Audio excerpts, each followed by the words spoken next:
Hey everyone, welcome back to my channel.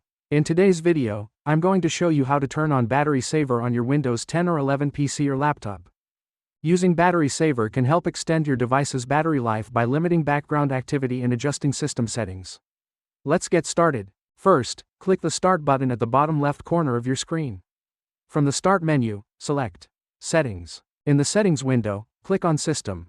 This section contains various options related to your display, notifications, and power settings. Next, click on Battery from the list on the left-hand side. This will take you to the battery settings where you can manage your device's power usage. Now, under the Battery Saver section, you will see an option to turn on Battery Saver. Click the toggle button to turn it on. Once activated, you'll notice a change in your battery icon indicating that Battery Saver is now enabled. And that's it, you've successfully turned on Battery Saver on your Windows 10 or 11 PC or laptop. This feature is really useful when you need to extend your battery life, especially when you're on the go and don't have access to a charger. If you found this video helpful, please give it a thumbs up, subscribe my channel for more tech tips and tutorials, and hit the bell icon to get notified whenever I upload a new video. Thanks for watching, and I'll see you in the next one. Peace out.